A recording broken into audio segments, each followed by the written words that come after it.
New Year's Eve at my parents' house. My 8-year-old daughter Emma proudly hands my mother a handmade bracelet with colorful beads spelling out Grandma that she spent weeks creating. Mom examines it with disgust and declares, "I don't wear trash from kids who aren't really mine." Emma just blinks, doesn't cry. My 12-year-old son Jake suddenly stands up with his phone smirking, "Perfect. I got that on video, and I already hit send."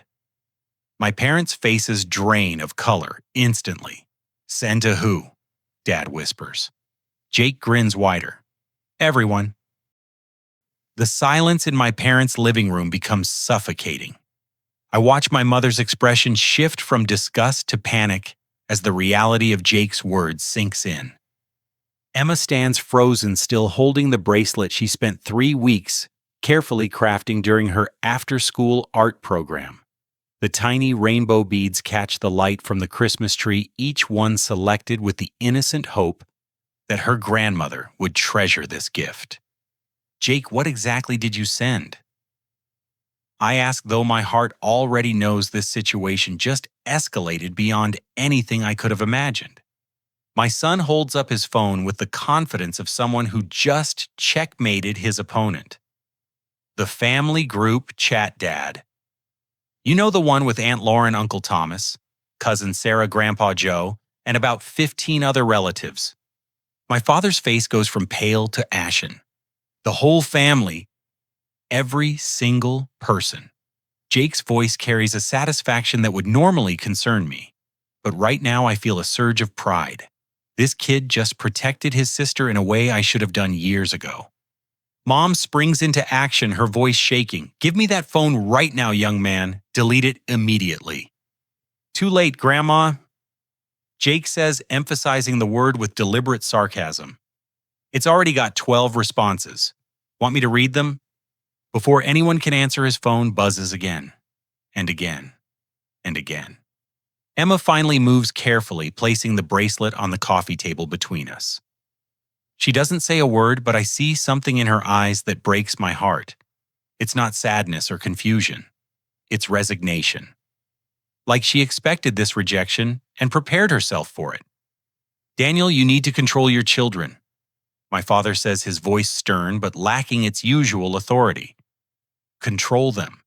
I stand up, feeling 5 years of suppressed frustration rising in my chest. "Jake just documented you two, treating my daughter like garbage. Maybe the problem isn't my children's behavior." Mom tries a different approach, her voice suddenly sweet and manipulative. "Emma, sweetheart, Grandma didn't mean it that way. Sometimes grown-ups say silly things when they're tired." Emma looks at her with those wise brown eyes that have seen too much for an 8-year-old. "You meant it, Grandma." "You always mean it." The simple honesty in her voice cuts through the room like a blade. My mother opens her mouth to protest, but Jake's phone buzzes with an incoming call. "Oh, it's Aunt Lauren," he announces cheerfully. "Should I put her on speaker?" "No," both my parents say simultaneously. Jake answers anyway. "Hi, Aunt Lauren." My sister's voice fills the room, ice cold and furious. "Put your father on the phone, now." I take the device, meeting my parents' terrified gazes. "Hey, Lauren." "What in the hell is going on over there, Daniel? I just watched a video of Mom calling Emma's handmade gift trash and saying she's not really family. Please tell me this is some kind of sick joke." "It's not a joke," I say quietly, watching Emma sit down next to her brother. "It happened exactly like you saw it." The silence on the other end of the call stretches long enough that I wonder if we lost connection. When Lauren speaks again, her voice is barely controlled rage. "Put Mom on the phone." "Lauren, honey, there's been a misunderstanding." Mom starts, but my sister cuts her off. "There's no misunderstanding. I saw exactly what happened.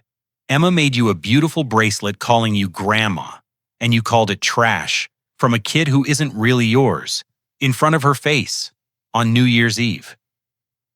Dad tries to grab the phone. "Lauren, you don't understand the full situation." "I understand perfectly, Dad. I understand that you two have been pretending to accept Daniel's children for 5 years while treating them like second-class grandchildren behind his back. I understand that an 8-year-old just got her heart broken by the people who should love her unconditionally. Jake's phone starts buzzing with text notifications. Uncle Thomas is really mad, he reports, reading the screen. He says he's ashamed to be related to people who would hurt innocent children. Uncle Thomas saw it too, Mom whispers. Dad, how many people are in this family group chat? Lauren asks through the phone. 23 people, Jake answers helpfully. And it looks like Uncle Thomas shared it on his Facebook page. My mother sits down heavily, finally grasping the magnitude of what just happened. My father runs his hands through his gray hair, a gesture I recognize from my childhood, whenever he realized he'd made a mistake, too big to easily fix. Lauren, I'm flying home, I hear her say. Book me the first flight tomorrow morning. And Daniel, get those babies out of that house right now. The line goes dead. Emma picks up her bracelet from the table, examines it one more time, and quietly slips it into her pocket. Ready to go home, Dad? She asks, with a maturity that shouldn't belong to someone her age. As we gather our coats, I realize this New Year's Eve just became the night everything changed. And for the first time in years, I feel like that might actually be a good thing. The drive home takes 15 minutes, but my phone doesn't stop ringing the entire time. Emma sits quietly in the back seat, staring out the window at the houses decorated with holiday lights, while Jake alternates between answering texts and reporting updates like a war correspondent. Cousin Sarah says she always suspected Grandma and Grandpa treated us differently, he reads aloud. Cousin Mike wants to know if this is why we never stay over at their house anymore, and Grandpa Joe is asking if we're okay. My heart clenches. My children shouldn't have to field family crisis management questions, but I'm honestly too stunned to take over. The radio plays upbeat New Year's Eve countdown music that feels obscenely cheerful given our circumstances. Dad, Emma says softly. I made that bracelet during art class. Mrs. Henderson helped me pick out the colors. She said grandmothers always love handmade gifts because they come from the heart. I pull into our driveway and turn off the engine, twisting in my seat to face her. Mrs. Henderson was absolutely right, sweetheart. Your bracelet was beautiful and thoughtful and made with love. Grandma's reaction says nothing about you or your gift. It only shows something ugly about her. Jake looks up from his phone. Dad, this is getting crazy. Uncle Thomas shared the video with a caption about family values and respecting adopted children. It already has 200 shares and 50 comments. My stomach drops. Uncle Thomas owns 3 successful restaurants in town and serves on the Chamber of Commerce. He's well respected in the community and has strong opinions about treating people with dignity. If he's making this public, the consequences for my parents are about to become much more serious. What kind of comments, I ask, though I'm not sure I want to know. People are really angry. Jake scrolls through his phone. A lot of them are sharing their own stories about adoption and family acceptance.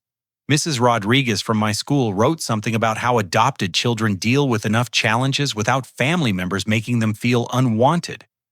Emma unbuckles her seatbelt. Can I go inside and work on my art project? I want to make something new. Of course, honey. What kind of project? I want to make a bracelet for myself, one that says Emma, so I remember that I matter even when other people forget. My throat tightens. This 8-year-old shouldn't need to remind herself of her own worth, but she's showing more wisdom and resilience than the adults who should be protecting her. Inside our house, I help Emma set up her bead supplies at the kitchen table, while Jake continues monitoring the digital fallout. The normalcy of our evening routine feels surreal after the events at my parents' house. Emma works with focused concentration, choosing silver and blue beads with careful deliberation. Dad, you need to see this, Jake calls from the living room. The video now has 800 shares, and look at this comment from Mrs. Patterson at the library. I read over his shoulder. A woman I don't recognize has written a lengthy response about working with my mother at the public library and observing concerning interactions with families. She mentioned specific incidents where my mother made inappropriate comments about children from non-traditional families. Who is Mrs. Patterson? I ask. She works in the children's section, Jake explains. Remember when Emma and I did that summer reading program Mom was helping that day and made some weird comments about us being Daniel's project kids? She called you project kids. The anger in my voice surprises even me. Emma looks up from her beadwork. She always introduces us differently than she introduces Aunt Lauren's kids. She says, "These are Daniel's children," instead of "These are my grandchildren." The pieces start falling into place. Small moments I dismissed or rationalized suddenly form a clear pattern of exclusion and discrimination. My parents have been systematically othering my children for years, and I was too focused on keeping peace to fully acknowledge it. My phone rings with a call from my brother-in-law, Marcus Lauren's husband. Daniel Lauren is packing right now. She's taking the first flight out tomorrow morning, and she is furious. I've never seen her this upset about anything involving your parents. How bad is this getting, Marcus? Bad. The video has over 1,000 shares now. People in your hometown are commenting with stories about your parents' behavior toward Emma and Jake at community events. Someone from Emma's school district shared it, asking if this represents the values they want in their volunteers. My blood runs cold. Both my parents volunteer regularly at community organizations. Mom helps with library programs, and Dad assists at the senior center. If their reputations are being questioned publicly, the professional consequences could be devastating. Marcus, I never wanted this to go public. Jake just sent it to family. I know, but sometimes things need to go public to create accountability. Lauren says she's tried talking to your parents privately about their treatment of the kids for years, but they always denied having any problem with the adoption. They did. You didn't know Lauren has called them out multiple times for excluding Emma and Jake from family photos, giving them smaller Christmas gifts, and making comments about genetic versus chosen family. She thought you knew and were handling it your own way. I sink into my chair, realizing how much I've missed while trying to maintain family harmony. Emma brings her completed bracelet to show me. The silver and blue beads spell out Emma in neat block letters, but she's added small heart-shaped beads between each letter. The hearts represent people who choose to love me, she explains matter-of-factly. Mrs. Henderson says chosen love is stronger than automatic love because it means someone picked you special. Jake looks up from his phone with wide eyes. Dad, this is unbelievable. Channel 7 News wants to interview Uncle Thomas about the video. They're calling it a story about adoption discrimination in families. My quiet New Year's Eve family crisis just became a public conversation about adoption, family acceptance, and emotional abuse. As I watch Emma carefully put her new bracelet on her wrist, I realize this exposure might be exactly what my children need to heal from years of subtle rejection. Are we in trouble, Dad? Emma asks, noticing my serious expression. No, sweetheart. For the first time in a long time, I think we're finally safe. I wake up at 6 in the morning to my phone buzzing with notifications. The video now has over 5,000 shares overnight, and the comment section has become a forum for adoption stories, family dysfunction experiences, and righteous anger on behalf of my children.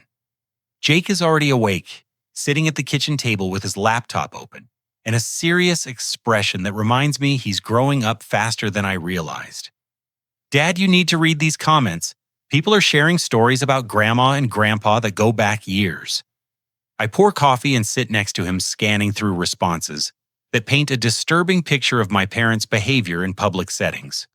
A woman named Jennifer describes my mother making disparaging remarks about adopted children during a library story time 6 months ago. Another commenter mentions my father expressing opinions about real versus artificial families during a community center potluck. How did I miss all this? I ask more to myself than to Jake. Because you're a good person, Dad. You assumed other people had good hearts too. Emma shuffles into the kitchen, wearing her new bracelet, and yesterday's clothes having fallen asleep in them after our emotional evening. She climbs into my lap without saying anything, and I hold her close while continuing to read comments on my son's laptop. My phone rings with a call from an unknown local number. Mr. Coleman, this is Patricia Williams from Channel 7 News. We'd like to speak with you about the video involving your children and their grandparents. My stomach clenches. I'm not interested in making this a media story. I understand your hesitation, but this has become a larger conversation about adoption discrimination and family dynamics. People are responding powerfully to your children's story, particularly your daughter's dignity in handling rejection and your son's protective instincts. Emma looks up at me with curious eyes. Jake pauses his scrolling to listen. Ms. Williams, my priority is protecting my children's privacy and emotional well-being. Of course, but consider this: your story is already public, and it's inspiring other families dealing with similar issues. We'd simply like to give you the opportunity to share your perspective rather than letting others control the narrative. After she hangs up, Emma asks, "Are people talking about us on TV?" Some people saw the video Jake shared and want to discuss how families should treat adopted children. What do you think we should do, Dad? Jake asks, his maturity still surprising me. Before I can answer, my phone rings again. This time it's my sister Lauren calling from the airport. "Daniel, I'm boarding my flight now. This situation has exploded beyond anything I expected. Mom called me crying at 4 a.m, begging me to help her fix this." "What did you tell her?" "I told her the only way to fix this is genuine accountability and behavioral change. She can't just apologize and return to treating Emma and Jake like second-class grandchildren." Emma tugs at my shirt. "Is Aunt Lauren coming to see us?" "Yes, sweetheart, she'll be here this afternoon." "Good. Aunt Lauren always treats us like we matter." The simple honesty in her words breaks my heart all over again. This 8-year-old shouldn't have to distinguish between relatives who make her feel valued and those who don't. Jake looks up from his laptop with alarm. "Dad, there's a new development. The library where Grandma works posted something on their Facebook page about reviewing staff conduct policies regarding interactions with diverse families." I read the official statement over his shoulder. It's diplomatically worded, but clearly references the video without naming my mother directly. They're opening an investigation into complaint patterns involving staff members and children from non-traditional family structures. "They're investigating Grandma?" Emma asks. "They want to make sure all children feel welcome at the library regardless of their family situation." My phone buzzes with a text from my mother. "Daniel, please call me. This has gone too far. People are saying terrible things about us online, and the library is questioning my job. I need your help to make this stop." Jake reads the message over my shoulder. "Are you going to call her back?" I look at Emma still curled in my lap, wearing the bracelet that reminds her of her own worth. I think about years of subtle slights, exclusions, and emotional manipulation that I rationalized or ignored in the name of family peace. "Not yet," I say. "First, we need to have a family meeting about how we want to handle this situation." Emma sits up straighter. "A real family meeting where our opinions count?" "Absolutely. This affects all three of us, and we should decide together how to move forward." Jake closes his laptop and gives me a look of respect I haven't seen before. "Thanks, Dad. I was worried you'd just try to smooth things over like always." "Those days are over," I tell him, surprised by the conviction in my own voice. From now on, protecting your emotional well-being comes before keeping peace with people who hurt you. Emma slides off my lap and stands next to Jake, both children, looking at me with a trust I hope I can live up to. As my phone continues buzzing with calls and messages, I realize this crisis is forcing me to finally choose sides. And for the first time in years, I know exactly where I belong. The doorbell rings, interrupting our family meeting before it starts. Through the window, I see a woman I don't recognize holding a clipboard and looking nervous. "Mr. Coleman, I'm Sandra Hughes from Child Protective Services. We received a complaint about the emotional treatment of the children in this household. May I come in?"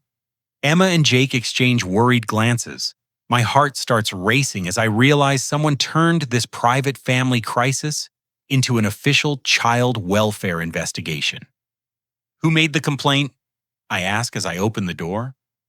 I can't disclose that information, but I need to speak with you and the children privately to ensure their safety and well-being. As the CPS investigator enters our home, I understand that yesterday's New Year's Eve confrontation has triggered consequences none of us anticipated. The real battle for my children's emotional safety is just beginning. Sandra Hughes spreads official paperwork across our kitchen table, while Emma and Jake sit quietly on either side of me. The investigator appears to be in her 40s with kind eyes behind wire-rimmed glasses, but her presence transforms our safe space into something that feels suddenly precarious. I want to assure all of you that this is a standard investigation based on a complaint regarding emotional treatment of minor children by family members. She begins.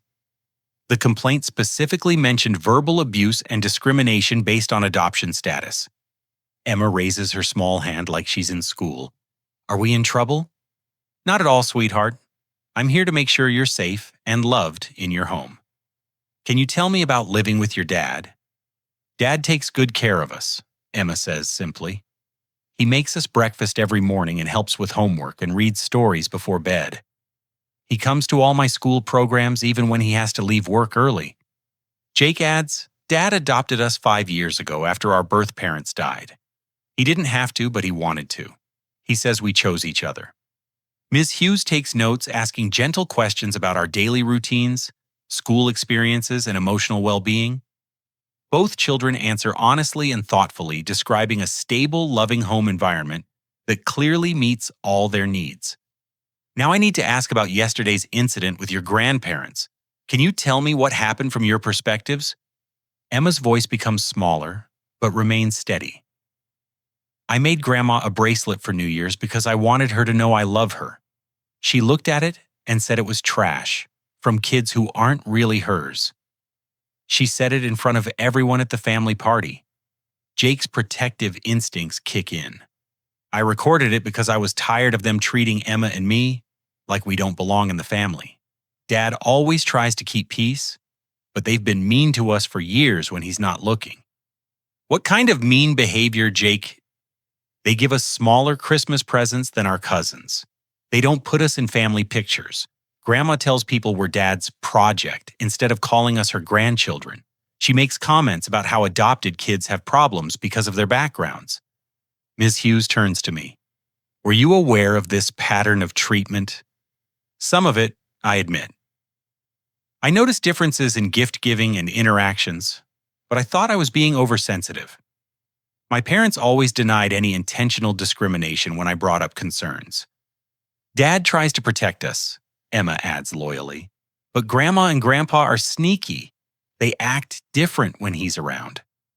The investigator spends the next hour documenting specific incidents the children remember. Jake pulls out his phone and shows her several other recordings he's made over the past few months, revealing a concerning pattern of emotional manipulation and exclusion. I started recording after Emma cried herself to sleep because Grandma told her that real grandchildren inherit family jewelry, but adopted ones get store-bought gifts, Jake explains. I wanted proof in case Dad didn't believe us.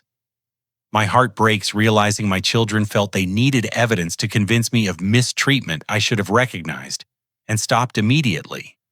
Ms. Hughes asks to speak with me privately, while the children play in the living room. Now, Mr. Coleman, based on my preliminary investigation, I see no concerns about your parenting or the children's safety in your home. However, the grandparents' behavior constitutes a pattern of emotional abuse that could have lasting psychological effects. What are my options? You can file for a protective order restricting their access to the children until they complete court-mandated family counseling. Given the viral nature of yesterday's incident and the evidence your son collected, a judge would likely grant the order immediately. The doorbell rings again, and through the window, I see my sister Lauren with her suitcase looking determined and furious. That's my sister. She flew in from California this morning. Lauren enters the house like a hurricane, hugging Emma and Jake fiercely, before turning to me with fire in her eyes. Daniel, I just spent 3 hours at Mom and Dad's house, and what I found is unforgivable. She nods politely to Miss Hughes. I'm Lauren Martinez Daniel's sister. What did you find? I ask, though I'm not sure I want to know. Lauren disappears into the hallway and returns with two large cardboard boxes. I went through their garage and found these hidden behind Dad's workbench. She opens the first box, revealing dozens of wrapped presents with tags reading for Emma and for Jake in various handwriting styles. Birthday Gifts Christmas presents graduation cards from Emma's kindergarten ceremony, all unopened and hidden away. These are from the last 3 years, Lauren says, her voice shaking with rage. Aunt Margaret, Cousin David, Uncle Frank, Grandpa Joe, even my kids sent gifts specifically for Emma and Jake. Mom and Dad intercepted everything and hid it. Emma picks up a beautifully wrapped package labeled, "For Emma's 7th birthday. Love, Great Aunt Margaret." Her hands tremble as she realizes relatives she thought had forgotten her actually remembered every special occasion. They threw away our birthday cards, Jake asks quietly. Worse, they told everyone you received the gifts and sent thank you notes, then hid everything so you'd think your extended family didn't care about you. Ms. Hughes documents everything with her camera, her professional composure slipping, as she witnesses the extent of deliberate cruelty involved in intercepting children's gifts. This constitutes mail tampering and emotional manipulation, she tells me. Combined with yesterday's video evidence and the pattern of discrimination, you have grounds for serious legal action. Emma sits on the floor surrounded by years of hidden birthday and Christmas presents, tears finally flowing for the first time since yesterday's incident. But they're not tears of pain anymore. They're tears of relief, knowing that people she loves actually remembered her after all. Dad, Jake says quietly, I think we need to call that lawyer Aunt Lauren mentioned. Looking at my children surrounded by evidence of their grandparents' calculated cruelty, I realize that protecting them requires more than just removing toxic people from our lives. It requires ensuring this never happens to them again. Ms. Hughes, how do I file for that protective order? The family court hearing takes place 3 weeks later on a gray Tuesday morning that feels heavy with the weight of permanent decisions. Emma and Jake sit between Lauren and me in the gallery, both children wearing their best clothes, and the serious expressions of young people who understand their lives are about to change forever. Judge Patricia Morrison reviews the thick file of evidence spread across her bench. Jake's video recordings, witness statements from neighbors and teachers, photographs of the intercepted gifts, and testimony from extended family members who were horrified to learn their presents never reached their intended recipients. My parents sit across the courtroom with their attorney, looking smaller and older than I remember. Mom's eyes are red from crying, and Dad stares at his hands with the defeated posture of someone who finally understands the consequences of their choices. Your Honor, my attorney begins, this case represents a systematic pattern of emotional abuse and discrimination against two vulnerable children based solely on their adoption status. The evidence demonstrates deliberate attempts to isolate these children from extended family support and undermine their sense of belonging. Judge Morrison addresses my parents directly. Mr. and Mrs. Coleman, I've reviewed the video evidence showing your treatment of your granddaughter on New Year's Eve. I've also examined documentation of intercepted gifts, witness testimonies about exclusionary behavior, and recordings of discriminatory comments. Can you explain your actions? My father stands slowly. Your Honor, we never intended to hurt the children. We were uncomfortable with the adoption and handled our feelings poorly. Being uncomfortable with adoption is not an excuse for emotionally abusing innocent children, Judge Morrison replies sharply. These behaviors constitute deliberate cruelty designed to make two vulnerable young people feel unwanted in their own family. Emma tugs at my sleeve. Dad, can I tell the judge something? Judge Morrison notices her raised hand and smiles gently. Would you like to speak, Emma? My 8-year-old daughter stands up with dignity that amazes me. I want to say that I still love my grandparents, but I don't feel safe with them anymore. They made me think my family didn't care about me, but they were lying. That hurt more than calling my bracelet trash. Thank you for your honesty, Emma. Jake, would you like to add anything? My 12-year-old son stands next to his sister. I recorded the videos because Emma was getting sadder and sadder, and I wanted proof that Dad wasn't imagining the problem. I'm not sorry for protecting my sister. Judge Morrison nods approvingly. You showed excellent judgment, Jake. Protecting family members from harmful behavior is exactly what good brothers do. The judge reviews her notes before delivering her decision. I'm granting a protective order requiring Mr. and Mrs. Coleman to maintain distance from these children until they complete court-mandated family therapy and demonstrate genuine behavioral change.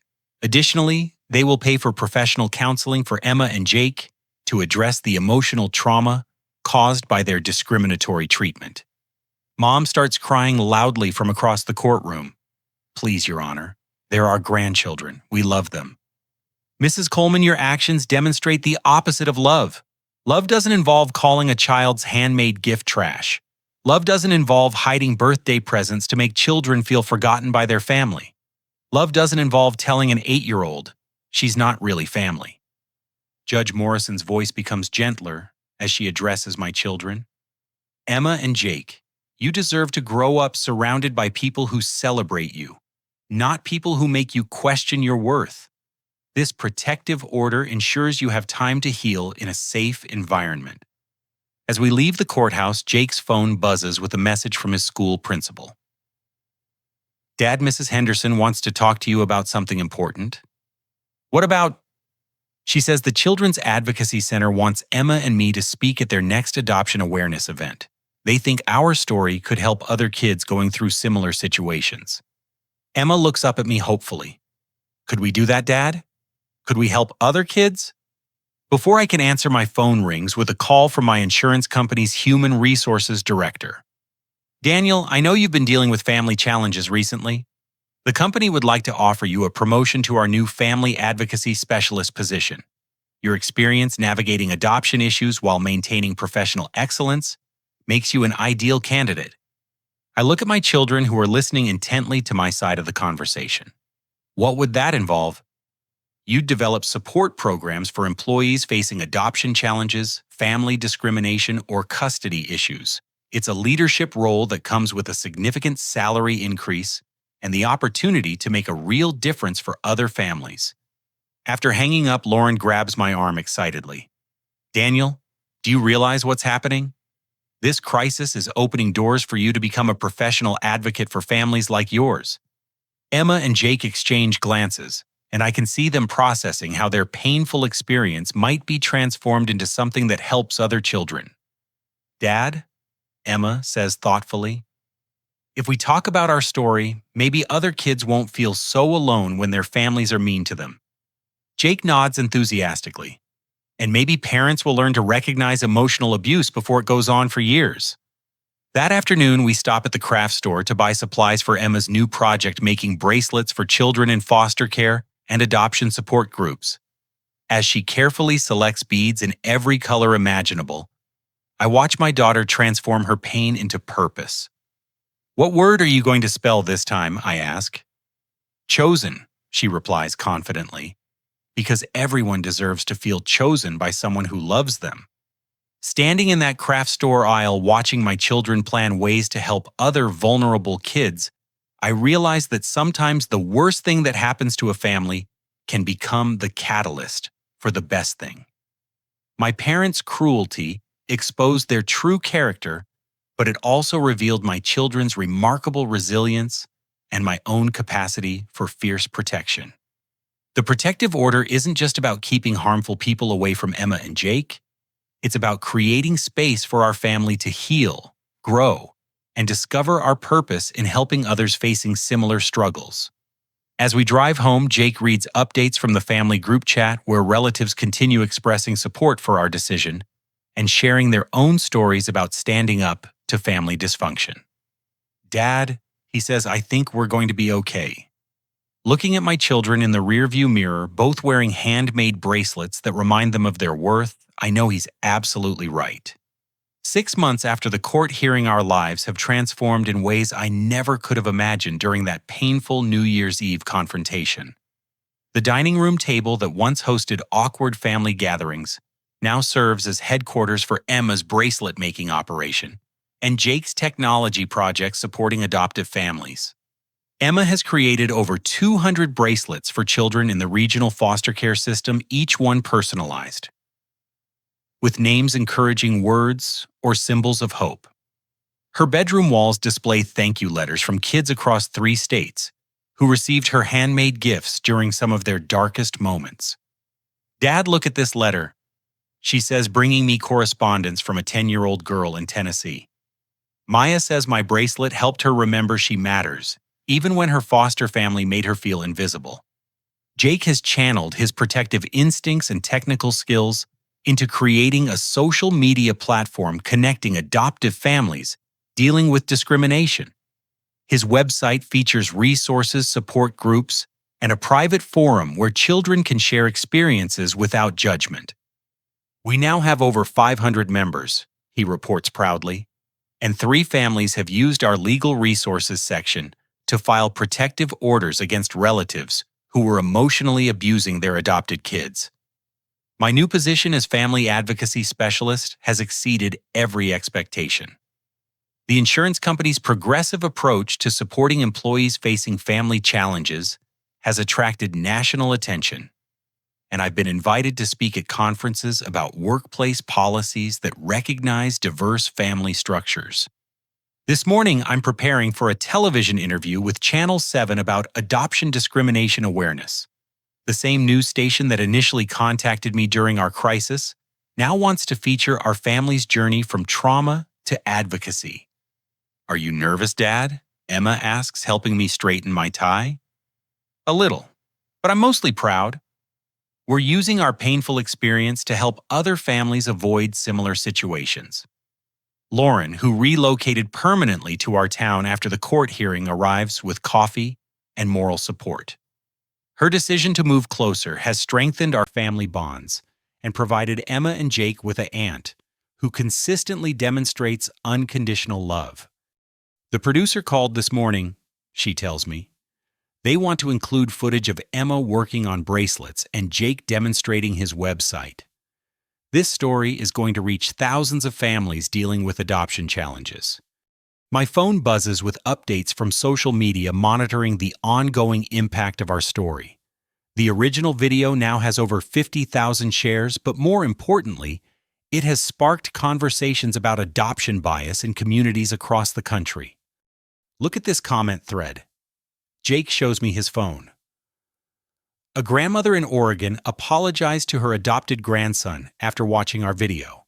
She said seeing grandma's cruelty made her realize her own subtle discrimination."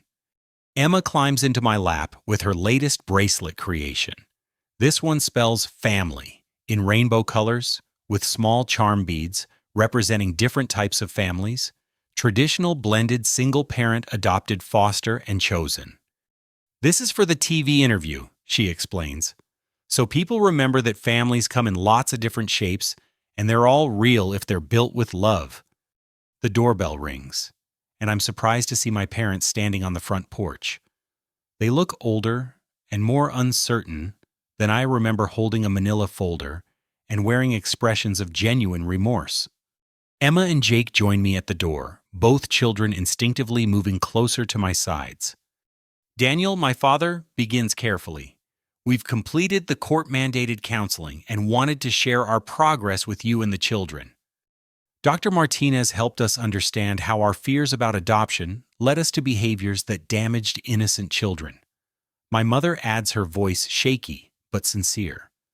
"We wrote letters of accountability that our therapist approved." Emma looks up at me questioningly. "Do we have to read them, Dad?" "Only if you want to, sweetheart. This is your choice." Jake crosses his arms protectively. "Are you here because the court told you to come? Or because you actually understand what you did wrong?" My mother kneels down to Jake's eye level, a gesture that surprises me with its humility. We're here because we finally understand that we hurt two wonderful children who deserved our love and protection. We're not asking for forgiveness or trying to rush back into your lives. We just wanted you to know we're working hard to become the grandparents you deserved from the beginning. What about our birthday presents that you hid? Emma asks directly. My father's voice breaks slightly. That was cruel and inexcusable. We were so focused on our own discomfort that we stole years of joy and connection from you. We've donated equivalent amounts to the Children's Advocacy Center in your names as a small step toward making amends. Jake studies their faces with the analytical mind that served him well during our crisis. Grandma, why did you call Emma's bracelet trash? Because I was scared, she admits, tears flowing freely. I was scared of loving adopted children as much as biological ones and losing them somehow. But Dr. Martinez helped me understand that love isn't a limited resource. Loving you and Emma doesn't diminish my love for anyone else. It just makes our family bigger and stronger. Emma surprises everyone by stepping forward and hugging my mother briefly. I'm glad you're learning to be better, she says simply. But I'm not ready for sleepovers yet. We understand completely, my father replies. We hope that someday when you feel safe enough, we might earn the privilege of being part of your lives again. As they leave, Jake turns to me with mature wisdom that continues to amaze me. They seem different, Dad, but actions matter more than words. Absolutely right. We'll take this slowly and see if their behavior matches their promises. That afternoon, the television interview goes beautifully. Emma demonstrates her bracelet-making techniques while explaining how helping other children has helped her heal. Jake showcases his website and talks about turning painful experiences into platforms for change. The interviewer asks Emma what she wants people to remember about adoption. That adopted kids aren't broken or different or less important than other kids, she says confidently. We're just regular children who needed new families, and we love just as much as everyone else, maybe even more, because we know how special it is to be chosen. When they ask what advice I have for other parents facing family discrimination, I think about that New Year's Eve moment when everything changed. Trust your children when they tell you something is wrong. Don't prioritize keeping peace over protecting their emotional well-being. And remember that sometimes the people who hurt our kids the most are the ones we least expect. After the crew leaves, Emma presents me with a special bracelet she made during the interview. It spells HERO in blue and silver beads. This is for you, Dad, because you protected us even when it was hard. I should have protected you sooner, sweetheart. Maybe, but when you finally did, you didn't stop until we were safe. That's what heroes do. That evening, as I tuck both children into bed, I reflect on how crisis can reveal character and create opportunities for growth. My parents' cruelty exposed their fears and limitations, but it also revealed my children's strength and my own capacity for fierce advocacy. Dad, Jake says sleepily, do you think our story will help other families? I know it will. You two have already changed lives by speaking honestly about your experiences. Emma calls from her room. Good night, Dad. Thanks for choosing us. Thank you for choosing me back, sweetheart. As I turn off the lights, I smile, thinking about the handmade bracelet that started this journey. Emma's simple gift of love exposed the ugliness in my parents' hearts, but it also illuminated the beauty in my children's spirits and the strength of our chosen family bonds. Tomorrow we'll continue building our advocacy work, supporting other families, and proving that love truly is stronger than biology. But tonight I'm simply grateful that sometimes the worst moments can lead to the most meaningful transformations. 2 years have passed since that life-changing New Year's Eve, and I'm sitting in my home office, preparing for a national conference presentation about adoption advocacy. Through my window, I can see Emma in the backyard teaching 3 children from our neighborhood support group how to make friendship bracelets, while Jake demonstrates coding basics to a teenager whose adoptive family recently joined our community network. The local newspaper just published a feature story about our family's transformation from crisis to community leadership. Our adoption support organization now serves over 200 families across 4 states, providing resources, legal guidance, and emotional support to parents and children navigating complex family dynamics. Emma, now 10 years old, has created over 1,000 bracelets for children in foster care adoption transition and family crisis situations. Her simple craft project has grown into a recognized program that child welfare organizations across the region implement as part of their therapeutic services. "Dad, can you help me with something?" she asks, entering my office with a serious expression that usually indicates she's been thinking deeply about something important. "Always, sweetheart. What's on your mind?" Jake and I have been talking about Grandma and Grandpa.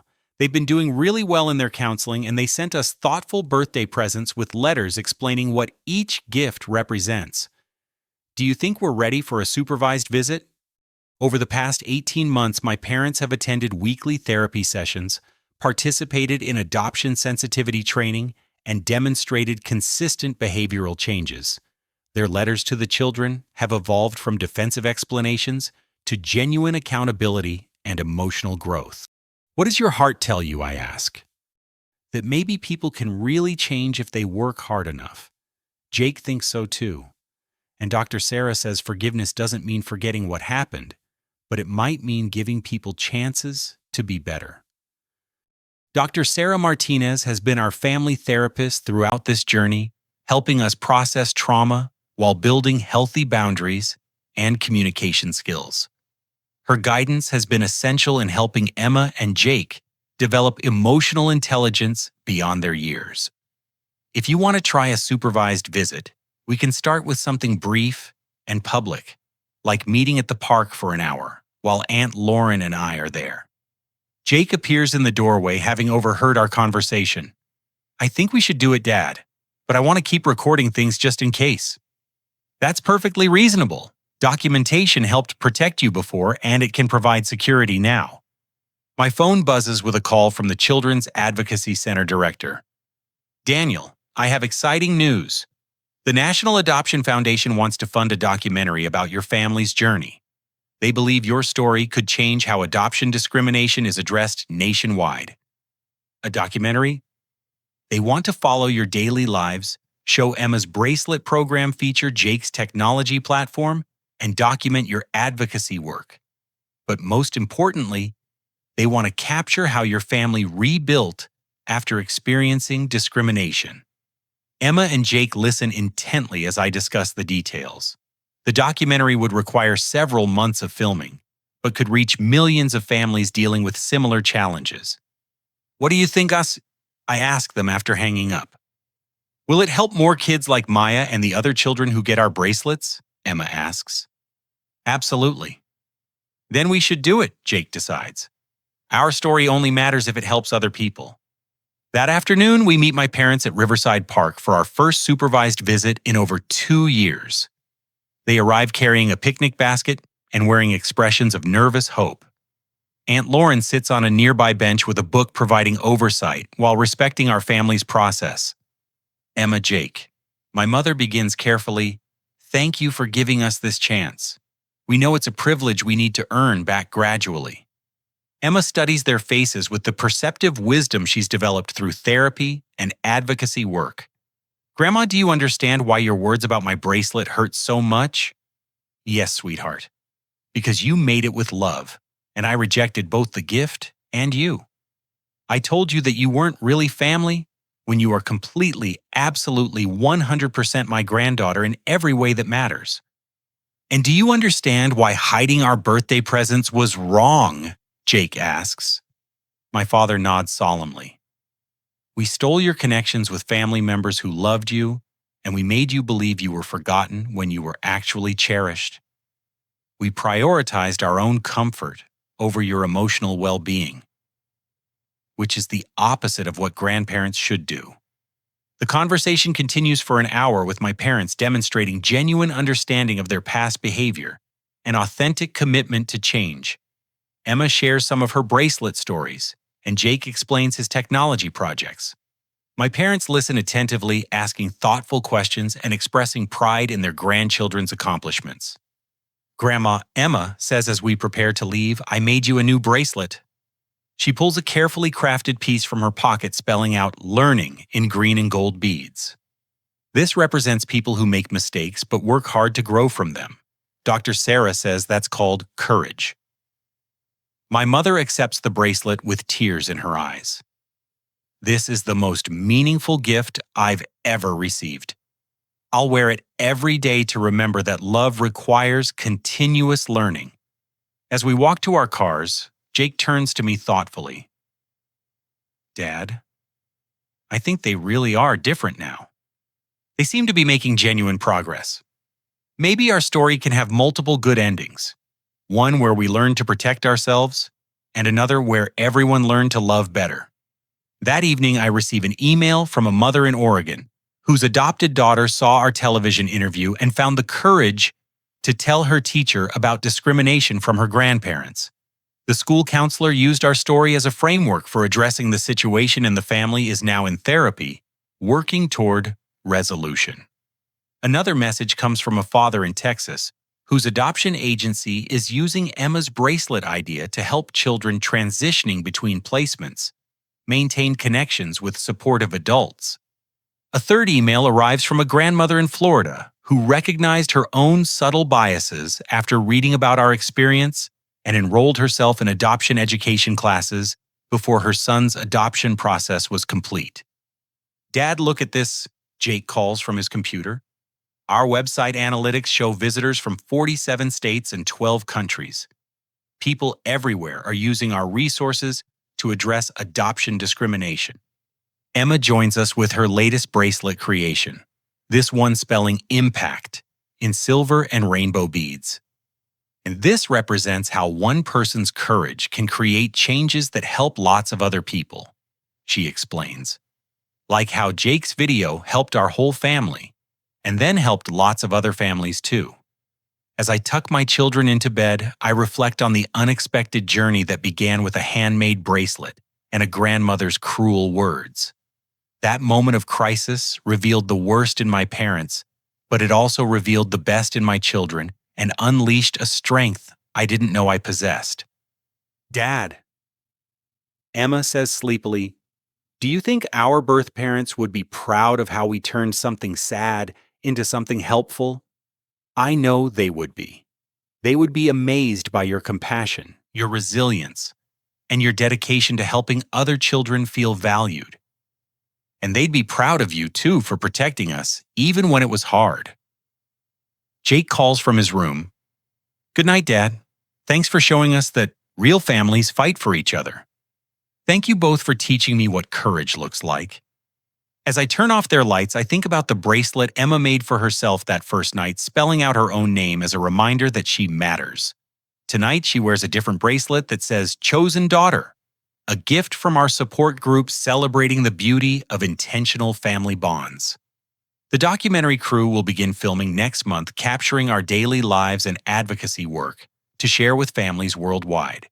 Emma's bracelet program will expand to include workshops for adoptive parents and sensitivity training for extended families.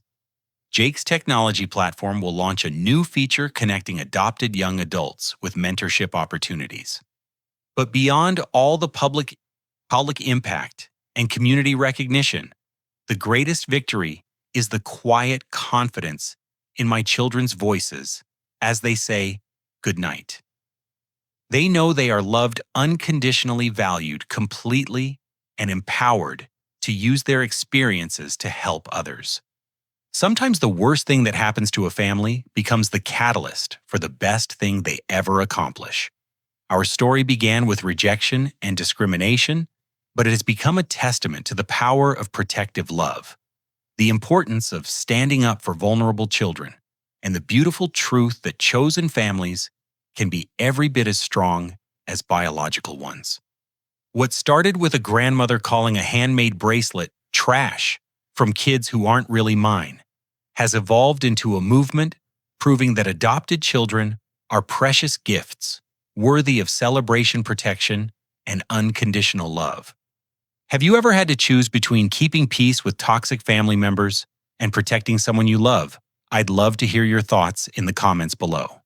And if this story resonated with you, please like this video to help it reach other families who might need to hear that they're not alone in facing these challenges. Don't forget to subscribe for more stories about family resilience and standing up for what's right. Share this with anyone who might benefit from knowing that sometimes the most painful moments can lead to the most meaningful transformations. Thank you for listening to our journey and for supporting families everywhere who are choosing love over biology, courage over comfort, and protection over peace. Until next time, remember that every child deserves to know they are cherished, valued, and truly, completely part of their family.